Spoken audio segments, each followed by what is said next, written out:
মথুরাপুর লোকসভায় আমরা প্রার্থী দিচ্ছি, ভোটটা আসবে তো? মায়েরা আসবে তো? না মায়েদেরকে 1500-র বদলে 1000 টাকা দিয়েছে বলে বলবেন হবে না? আমাদের প্রার্থীকে আমরা খাম চিহ্নে বিপুল ভোট দিয়ে জয়যুক্ত করে কোথায় পাঠাবো? পার্লামেন্টে। দেশের আইন তৈরি যেখানে হয় সেখানে পাঠাবো। অনেকে অনেক কিছু বলবে যে একটাই কি করবে, যদি একটাই যায় এটুকু বলে দেবেন 294টা আছে, বাকি তো 293টা বিজেমূল। একটাই সংযুক্ত মোর্চা তথা আইএসএফ এর আছে, একটাকে নিয়ে মমতা ব্যানার্জি পেরেশানে আছে। তো আমরাই মথুরাপুর থেকে এমন এক বাপের বেটা, এমন এক বাপের বেটিকে পাঠাবো ওই 243টার মধ্যে 543-এর জায়গায় 542 জন একটাকে নিয়ে পেরেশান থাকবে। যদি বলেন একটা পাঠিয়ে কি করবে, ওকে বলবেন ওই একটাই বাকি 542-এর ঘুম হারাম করে দেবে, যেটা বিধানসভায় দিদিমণি বুঝতে পারছেন। মানুষের কথা বলতে হবে, পিছনে টিউনিং করতে দিলে হবে না। পশ্চিমবাংলার বিধানসভায় 18টা আদিবাসী সমাজের বিধায়ক আছে। চোপড়ায় যে ঘটনা ঘটলো, সারা রাজ্যে আদিবাসীদের জল জমি জঙ্গল নিয়ে যে স্বাভাবিক অধিকারের উপরে যে হস্তক্ষেপ করছে, কারো মুখে বলি নাই। বলছে কি আইএসএফ এর সংযুক্ত মোর্চার বিধায়ক, কারণ পিছনে টিউনিং করার জায়গা নাই। তো মথুরাপুর থেকে আমরা যাকে পাঠাবো পেছনে কোনো টিউনিং হবে না, সে গিয়ে মানুষের কথা বলবে। সকলে ভালো থাকবেন, সুস্থ থাকবেন। আজ থেকে ভোটের কাজে লেগে পড়ুন। বাড়ি বাড়ি যাবেন, একটা কথাই বলবেন যেটা এখানে শুনলেন আপনারা, যে বাড়িতে বাড়িতে বলবেন তৃণমূল যদি ভয় দেখায় ওদের মিটিং মিছিলে যেখানে ইচ্ছা যান, কোনো সমস্যা নাই। শুধু ইভিএম মেশিনের কাছে যাবেন, যেখানেই খামচিহ্ন দেখবেন সেখানেই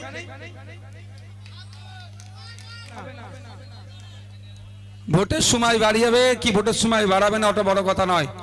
মায়েদের হাতে কাজ দিতে হবে, মাস গেলে যাতে 5,000-এর আশপাশে ইনকাম করতে পারে তার ব্যবস্থা সরকারকে করতে বাধ্য করব। মথুরাপুরকে আমাদেরকে উপহার দিন, দেখবেন ওরা করতে বাধ্য হবে। 1000 টাকায় কি হবে? তেল রসুন আদার দাম দেখেছেন আকাশ ছোঁয়া হয়ে যাচ্ছে। মায়েরা কম করে 5,000 টাকার কম বেশি মাস গেলে ইনকাম করবে, সে তার ব্যবস্থা সরকারকে করতে বাধ্য করাবো। তাই আপনাদের বলবো, এই ভোট আসছে, তৃণমূল প্রচুর চাপ দিতে পারে, মিথ্যা কেসের অনেকের নামে দিতে পারে। যদি ভয় দেখাই, আমি নির্দ্বিধায় আপনাদের বলছি, প্রয়োজনে তৃণমূলের ঝান্ডা নিয়ে তৃণমূলের মিছিলে যাবেন, কোনো সমস্যা নাই, আমি বলছি আপনাদেরকে। কিন্তু ইভিএম মেশিনের সামনে এসে কি করবেন? জোরে বলুন। ইভিএম মেশিনের সামনে যদি ঝান্ডা ধরে যেতে পারে প্রথম দিকে একদম দাঁড়াবেন তৃণমূলের মিছিলে, নাহলে আপনি গরিব মানুষ, আপনার রুজি রুটি বন্ধ করে দিতে পারে, কোনো সমস্যা নাই। তৃণমূলের মিছিলের প্রথম সারিতে গিয়ে কাঁধে ঝান্ডা নিয়ে যাবেন। কিন্তু যখন ইভিএম মেশিনের সামনে দাঁড়াবেন সব ভুলে যাবেন, বড় ভাইয়ের কথাটা মাথায় রাখবেন আর খামে ছাপ দেবেন, হবে তো নাকি? এই ভোট আসছে, অনেক কথা বলবে, অনেক কিছু বলবে, ওর কারো কথাই ভুল মাথা দেবেন না। ভোট আসবে, সিএ এর ভয় দেখাবে। 2019 সালে সিএ যখন হচ্ছিল, এইখানকার এমপি তখন কি করছিল, এই প্রশ্নটা আমাদেরকে করতে হবে না? এমপি কে পাঠিয়ে লাভটা কি হয়েছে? যখন কৃষকদের বিরুদ্ধে পার্লামেন্টে বিল পাস হচ্ছিল, এই এমপি তৃণমূলের এমপি তখন কি করছিলেন? এই সময় এসেছে প্রশ্ন করার। এই আবার বিজেপি তৃণমূলের বাইনারি করতে চাইবে, অত দেখার দরকার নাই। মথুরাপুর থেকে আমরা শিডিউল কাস্ট একটা অর্থাৎ দলিত সমাজ থেকে আমরা আমাদের কোনো ভাই বা কোনো বোনকে আমরা ভোট দিয়ে পার্লামেন্টের মধ্যে পাঠাবো। তিনি সিএ এর বিরোধিতা যেমন করবেন, কৃষকদের বিলের বিরোধিতা করবেন, জনগণের বিরুদ্ধে যে বিলগুলোই আসবে তারই বিরোধিতা করবে, হবে তো নাকি? ওই কে 42টা পাচ্ছে, কে 370টা পাচ্ছে, কে 543টা পেয়ে গেল, ও আমাদের দেখার সময় নাই। আমরা আমাদের এখান থেকে এক বাক্যেই পাঠাবো, এক বাগই ওই মোদি আসুক আর রাহুলজি আসুক, যে অন্যায় করবে তারই ঘুম আরাম করে দেবে। সে যে কেই আসবে, ইন্ডিয়া জোট ক্ষমতায় আসুক বা বিজেপি আসুক, আমি চাইবো তো বিজেপি পরাস্ত হোক, কিন্তু বিজেপিকে পরাস্ত করার জন্য যাদের প্রতি ভরসা করছি তারা করবে তো? তারা করবে তো? মনে বলছে কি বিজেপিকে আটকানোর জন্য তৃণমূলকে লাগবে। আমরা দেখছি যখনই তৃণমূল বিপদে পড়ে তখনই বিজেপি দ্বারস্থ হয়ে যাচ্ছে। এরা কি করবে? তার প্রমাণস্বরূপ অনেক আছে। নোটিফিকেশন আসলে ভোট প্রচারে আসবো তখন বলবো। তবে একটা কথা আমি বলে রাখি, এটা মাথা থেকে সরিয়ে দেন। শুধু এতটুকু ভাবুন, বিজেমূলকে আমাদেরকে হারাতে হবে। কি করতে হবে? বিজেমূলকে হারাতে হবে। বিজেপি আর তৃণমূল এরা হচ্ছে বিজেমূল, এদেরকে হারাতে হবে। এই মথুরাপুরের মানুষজনদের বলবো, যারা তৃণমূলের অত্যাচারের কারণে যারা ভাবছে বিজেপিকে ভোট দিলে তৃণমূলের অত্যাচার থেকে বাঁচবেন, সেই সমস্ত ভোটারদের উদ্দেশ্যে বলছি, তৃণমূল আর বিজেপি আলাদা নয়। যদি আপনারা তৃণমূলের অত্যাচার থেকে বাঁচতে চান, আসুন আইএসএফ এর ছায়াতলে।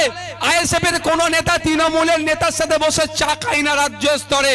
হ্যাঁ, আমরা বলি বুথ স্তরে চা খাক, কারণ লড়াই শুধু বুথ স্তরে হবে, মাথা বুথ স্তরে ফাটাবে আর বড় নেতারা এক জায়গায় এসি ঘরে বসে চা খাবে, এটা হতে দেওয়া যায় না। যদি বড় নেতা এসি ঘরে বসে চা খায়, ছোট নেতারাও বুথ স্তরে নন এসিতেও চা খাওয়ার ব্যবস্থা করতে হবে, তাহলেই তো এসি ঘরে চা খাওয়ার দামটা থাকবে। যারা ভাবছেন তৃণমূলকে দিয়ে বিজেপিকে ঠেকাবো, তারাও কিন্তু দিবা স্বপ্ন দেখছেন।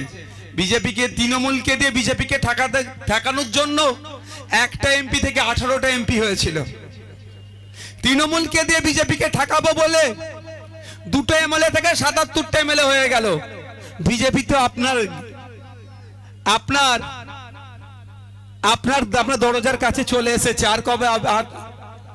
আর কবে ঠেকাবেন? যিনি ঠেকাবার দায়িত্ব নিচ্ছে তিনি নিয়ে চলে আসছেন, এনে সামনে দাঁড় করিয়ে দিচ্ছে। তাই সময় এসেছে, ও বিজেপি তৃণমূল বুঝি না আমরা। আমাদের কাজ কি হবে? মথুরাপুর থেকে আমরা এমন এক আমার দলিত বোনকে বা ভাইকে পাঠাবো, যে মানুষের অধিকারের কথা বলবে। পার্লামেন্টে গিয়ে দলিত আদিবাসী থেকে শুরু করে, কুর্মী থেকে শুরু করে, মতুয়া থেকে শুরু করে, মুসলিম থেকে শুরু করে সর্বোপরি নাগরিক অধিকারের কথা বলবে, তাকে আমরা পার্লামেন্টে পাঠাবো। প্রস্তুত আছেন তো নাকি ভাই? আর যদি বলে বিজেপি চলে আসবে, তৃণমূলকে ভোট দাও, ওদের কথাই শুনবেন?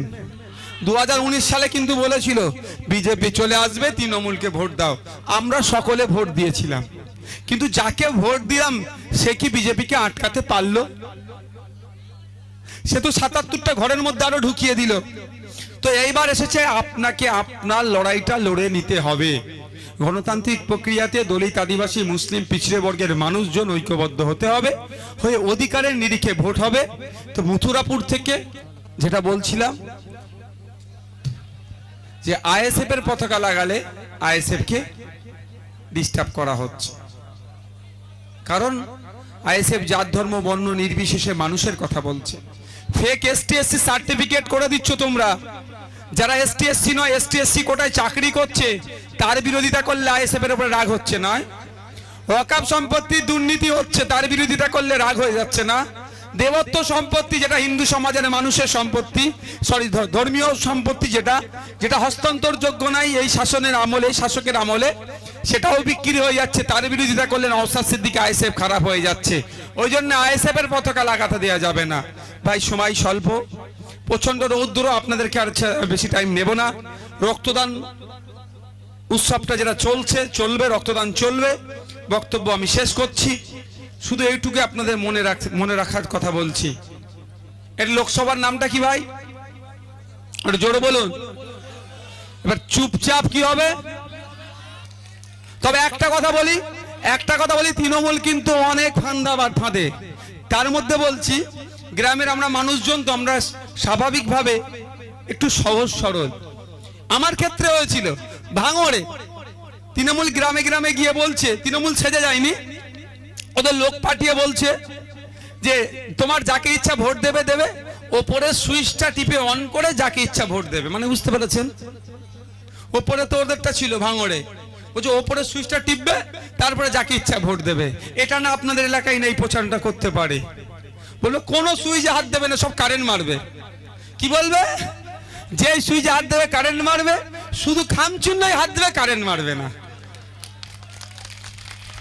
ভবিষ্যৎ সুরক্ষিত করার জন্য খামচিহ্নিত বিপুল ভোটে ভোট দিয়ে জয়যুক্ত করুন। এটা বাড়ি বাড়িতে গিয়ে আজকের পর থেকেই নোটিফিকেশন 10 তারিখ 15 তারিখ কবে হবে দেখার দরকার নয়, আপনারা ভোট প্রচারে লেগে যান। মথুরাপুরে আমরা প্রার্থী দিচ্ছি, আমাদের প্রার্থীদেরকে বিপুল ভোটে আপনারা জয়যুক্ত করানোর জন্য সবাই পার্টির নেতা, সবাই পার্টির কর্মী হয়ে যান। দায়িত্ব নিতে হবে। এখানে হাজার খানেক মানুষ এসেছেন, আপনাদের কাজ হবে 1000টা বাড়িতে গিয়ে এই কথাটা আজকেই পৌঁছে দেওয়া। যারা বিভিন্ন কাজের জন্য এখানে এসে পৌঁছাতে পারেনি তাদের বাড়িতে পৌঁছে দেন যে ভাইজান মথুরাপুরে প্রার্থী দিচ্ছে। আর সিম্বলটা আমাদের কি হচ্ছে, কি সিম্বল, খামটাতে দেখবেন আর এখানে দেবেন। অন্য কোনো সুইচে হাত দেওয়ার দরকার নাই। অন্য কোনো সুইচে হাত দিলে ভবিষ্যৎ অন্ধকার হয়ে যাবে, করে দিচ্ছে। অনেক সুইচে হাত দিয়েছি স্বাধীনতার 75 বছর ধরে, 76 বছর চলছে স্বাধীনতার। 1952 সাল থেকে বিভিন্ন সুইচে হাত দিয়ে এসেছি, যত হাত দিয়েছি তারাই আমার তত ক্ষতি করেছে। এবার সময় এসেছে খাম চিহ্নে হাত দেব, আমাদের ভবিষ্যৎ আমরা নিজেরাই সুরক্ষিত করব। সকলে ভালো থাকবেন, সুস্থ থাকবেন, কারো প্রয়োজনে পা দেওয়ার দরকার নাই। আমরা গণতান্ত্রিক প্রক্রিয়াতে এই সরকার, তৃণমূল কংগ্রেসের সরকার এবং বিজেপিকে আমরা বাংলা থেকে উৎখাত করব। ভালো থাকবেন, সুস্থ থাকবেন। রক্তদান পর্ব চলছে, আপনারা আপনাদের যারা এখনো রক্ত দিতে বাকি আছে, আমি একটু ওয়েট করছি, আপনারা রক্ত দিন। আর এখানে কাউকে আসার প্রয়োজন নেই। ধন্যবাদ। ইন্ডিয়ান